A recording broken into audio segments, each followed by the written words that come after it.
Hello everyone, I'm Paul and this is problem 1415. The kth lexicographical string of all happy strings of length n. This is a medium problem and next I will show you my thought process and intuitive solution. We are given these two variables n and k and we need to return the kth happy string among every happy string of length n sorted in lexicographical order. And here we have the definition for a happy string. It has only the letters A, B, and C, and every character is different to the next one. So for example, this is not a happy string because we have 3 consecutive B's. But this is a happy string because every character is different and we have the characters A, B, and C. Now, we can have only one character. For example, this is also a happy string. And here you have more examples. All of these are happy strings. So how many happy strings of length 1 can we build? Well, we can build A, B, or C. These are the only 3 happy strings for this input. And we need to return the third one, so we return C in this case. My first intuition was to look the constraints. We know that n can be anything in between 1 and 10. This means that we can think in terms of big O of 2 to the power of n, which means that we can use brute force and more specifically backtracking. So let's see how this works. We start from an empty string and we basically have 3 different choices. We can start the string with A, or with B, or with C. Now, if we decide to start with A, then we have 2 choices. We can continue with B or with C. We can't continue with A because we can't have consecutive equal characters. So we have 2 choices here. And similarly, here we also have 2 choices. We can continue with A. We can't continue with B, but we can continue with C. And here we also have 2 choices. We can continue with A or with B.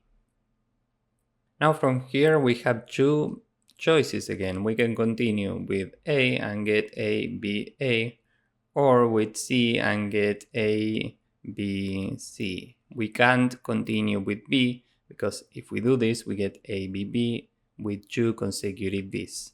We want to avoid this, so these are the only 2 options. Now in this level we have all the happy strings of length 3, so we can look for happy string number 9. 1, 2, 3, 4, 5, 6, 7, 8, 9. For this example we return CAB. As you can see here, this is already in sorted order, so we don't need to worry about sorting. This is already sorted because first we pick A if we can, then we pick B, and then we pick C. This guarantees that the happy strings are sorted. And there are different solutions for this. One is you could store every happy string in a result. Let's say that this is an array, and we know that this is already sorted. So after we fill this entire array, we return the kth minus 1 happy string. Another possible solution is you can have a count which is initially 0, and whenever you find a happy string you update this count to the next number, and whenever this count is equal to k, you know that you have the corresponding happy string, so you can just return this. So this is it for the approach. Time complexity here is big O of 2 to the power of n, because we have basically 2 choices every time except for level number 1 where we have 3.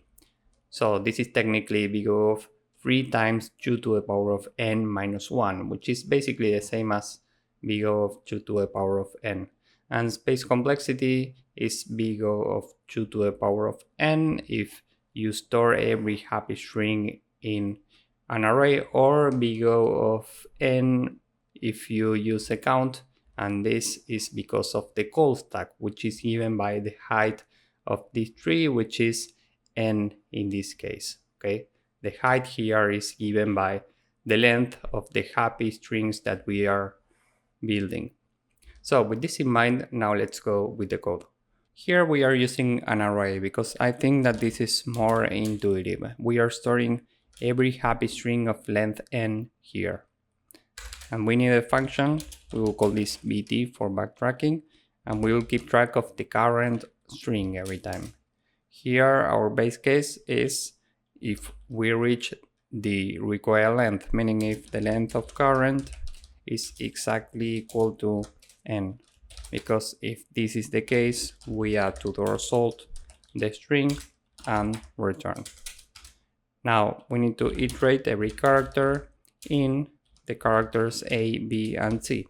And every time we are checking if current is empty or current at -1, meaning the last character is different from the current character, we can call bt with current plus the current character. And that's it. Now we can call bt with an empty string, and we can check if k is larger than the length of the result. We just return an empty string. Else we return result at k-1. So this is the entire code. Now let's submit this and see if it works. As you can see, this works and it's efficient. And you could make this slightly more efficient. For example, you could remove this array, and instead of keeping track of every happy string of length n, you can build happy strings, and whenever you find the kth one, you just return that.